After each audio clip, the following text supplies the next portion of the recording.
what's your biggest takeaway from this game? Well, look, Dallas played really well defensively. This was the best they look. I know they gave up a bunch of points, but they played really well. You look at Micah, you look at Adigizua, they got after the quarterback. They were great in pass coverage. Now, the last couple of plays notwithstanding, I thought both defenses, late in the ball game, Tedy, we have one simple motto: nothing cheap, nothing deep. And right before the half, Washington, why are you jumping on you jump on a double move, 83 gets behind you, you catch it, they get a field goal out of that. And then you get Washington, you got them dead to right, and somehow Terry McLaurin gets behind you for an 86-yard touchdown. That's dumb football. That's coaching. Nothing cheap, nothing deep. Dallas was opportunistic. They had it. Look, they didn't go for 150 or 200 yards running the football, but they kind of stayed with it. Dydell had his best game running the football. They used CD in the backfield some.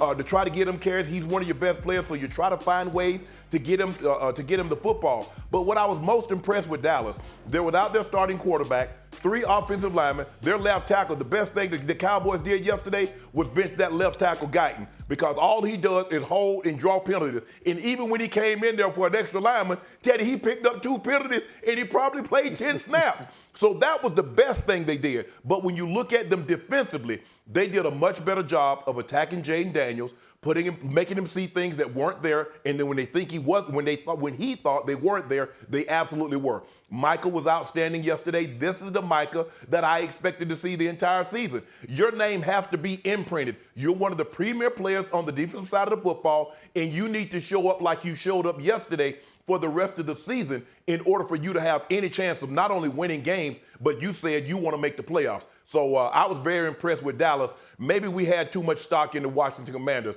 I'm not liking what I'm seeing. I don't like the direction they're heading in.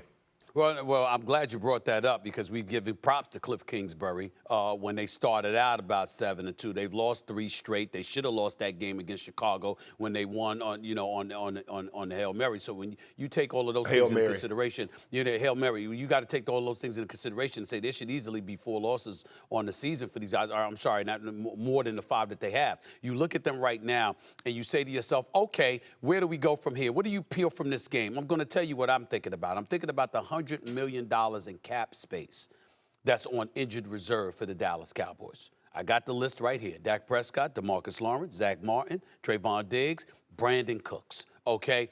Dallas had you thinking, what if those dudes were healthy?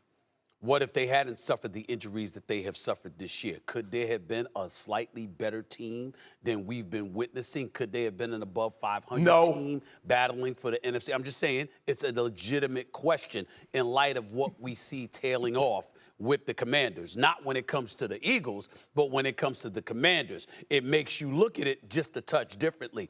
We saw Micah Parsons step up. We saw the rest of the defense hold Jaden Daniels, 81 yards. On 22 passes with an interception through the first 3 quarters. That's all he had. And so I'm looking at it from that standpoint, and I'm saying to myself, okay, you know what, Dallas, this was a good day for you. Let's see if you can follow up and do something constructive and proficient for a damn change. But yesterday, obviously taking the 4th quarter away from it, when I saw what I saw through the first 3 quarters, I was surprised at what I saw from the Dallas Cowboys defense, and I got to give credit where credit is due. And especially to Micah Parsons and Deron Bland being back, returning to the lineup, certainly didn't hurt them either. First of all, I think listening to Shannon that we've been in the same locker room. The whole nothing cheap, nothing deep. I know what you're talking about there, Shannon. But you say this is the Micah you wanted to see on the field. I say this is the Micah I wanted to hear after the game, in terms of what he's talking about, and not just talking about the team and winning and the fight that he still has and the fight that he still wants to continue. That's what everyone in Dallas, the coaches in the organization, Micah, you play the way you play, and then you say things like that, and now that's the leader that you want. I mean, all the things that we've criticized Micah for saying the last couple weeks, and that's still there, but Micah still has a ways to figure out in terms of leadership. And that comment, I just look to it in terms of, he says, I don't care about any draft picks. We're not tanking. I'm fighting. As long as I'm playing, I'm fighting. That's the Micah I love, and that's the Micah I love to hear. When I watch Jaden Daniels and Tedy, let me know what you think.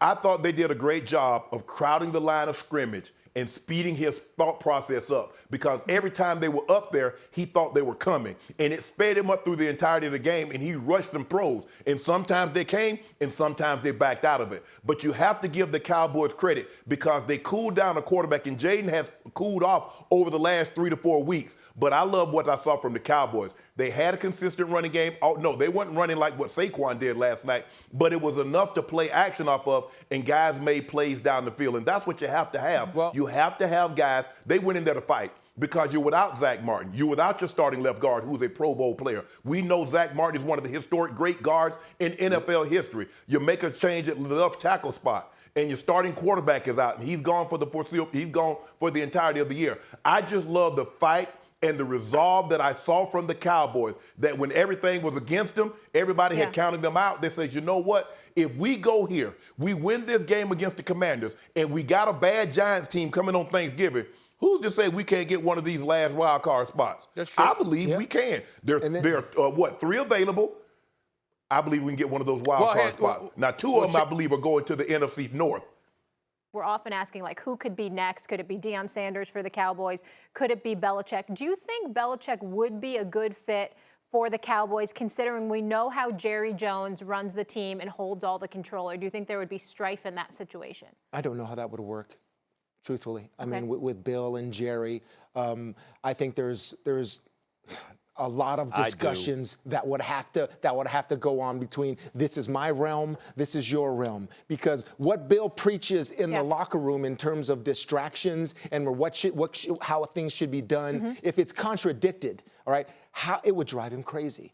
If you're telling me, coach, as a player, that I'm supposed to be this way, but I'm not getting that example from the general manager and the owner, so now it's like, where am I going here? Too many voices. Hold on. I think it'd be hard. Hold on. Very interesting. I'm a reporter. You played for Bill Belichick, but I must throw this question out to you, Ted. Okay. You trying to tell me, what if Bill Belichick looked at Jerry Jones with a smile on his face? What if he said, that's the man that's going to do all the talking, so I don't have to. I don't have to say anything. I get to just coach this team. That is, listen, Shannon, you can shake your head all you want to. Here's my thinking. If you're Bill Belichick, now certainly, I'm not talking about the GM Bill Belichick. We all know that. I'm talking about the coach. I'm not talking just about the Jerry Jones that we've seen. I'm talking about the Jerry Jones who's staring his own mortality in the face, and you got a team that's looked like trash for most of the season, okay? And you know what I'm saying? I mean, that swan song is approaching. And I'm thinking along the lines of, when we talk about distractions, it's not like the players can sit up there and play like garbage, but Jerry Jones is going to still take care of you. It's one of those situations where, yeah, Jerry Jones can be a distraction and can be a headache because he always has something to say on talk radio, post-game locker room, and all of this other stuff. But the flip side is the level of accountability that you have to have on a day-to-day basis is ultimately decided by somebody the caliber of a Bill Belichick. I'm saying that he will get those players to perform. It might be a headache for him with Jerry, and that's not going to work long term. But in terms of the guys out there on the field, they know who they got to look at and who they got to answer to when it comes to their performance. Can I ask you a question? Because you're trying to run out the clock. I get you. You made your point. You're trying to run out the clock. Do you like coming to work and having a headache every day you come to work? Excuse me? Stephen A., do you like coming to your job every day and having a headache? See, you talking about what you think you know. One voice, one sound. When you trying to win championships, you have one voice, one sound resonating. And you and I both know Bill Belichick is a bigger draw than Jerry Jones. That's why he has coaches that he can overshadow. He couldn't overshadow Jimmy. He couldn't overshadow Bill Parcells. He can't overshadow because those guys won before him.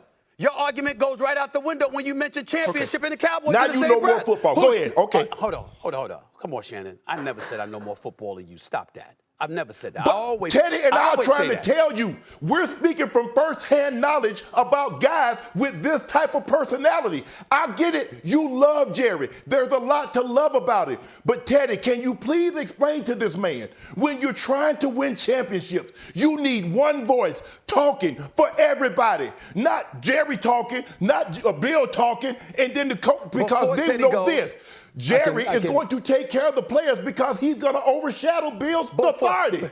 but and I can just before Tedy imagine goes- Bill saying to himself, I'm 72 years old, I'm too old for this, you know what? Because him going in there and having to deal with Jerry Jones. But there's one call that Bill would make, and that would be to Bill Parcells, who worked for Jerry Jones before, and that either endorsement or non-endorsement would mean the world to Belichick in terms of what Parcells thought of that experience, what he really thought of that experience when he coached under Jerry Jones. The only thing that I wanted to say was this. First of all, a couple of things. Number one, I've never said that I know more football than any football player.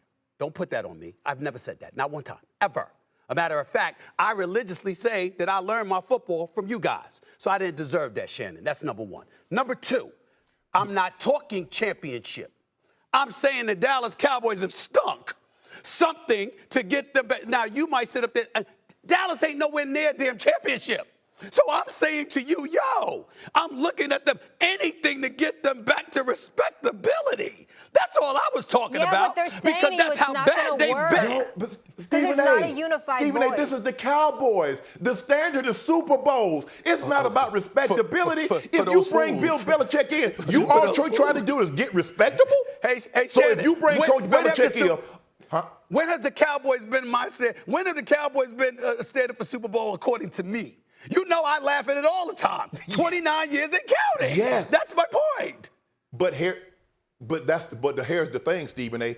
When they brought Coach Parcells in, because he's a Super Bowl caliber coach, he's won Super Bowls. He knows what it takes. If you bring Bill Belichick in, you're not trying to be respectable. You're trying to win a championship. 100%. And what has Jerry Jones religiously done? He's undermined every head coach's authority since Jimmy. He did it with Bill Parcells. Coach Parcells did not want T.O. What happened, Stephen A? Who wanted Terrell Owens? Terrell Owens was signed because Jerry wanted him. Coach Belichick is going to be very, very hard. All I'm saying is this. I know you know football. You've talked to a lot of players, a lot of coaches, and a lot of owners. But I'm saying, I've been around Mike Shanahan. It's very, very hard when you've been king to all of a sudden you no longer have that type of power. And there is somebody that usurps you and undermines your authority to run and regulate your team. That's what Jerry Jones has religiously done, Stephen A. This is not totally something agree. I'm breaking news to you. No. You know it. Yeah, it's really interesting to get. I don't need to follow that. Yeah. But great to have your perspective on it because you know the man well and taking us inside the locker room on that, guys. You crawl before you really walk. interesting conversation. Appreciate it.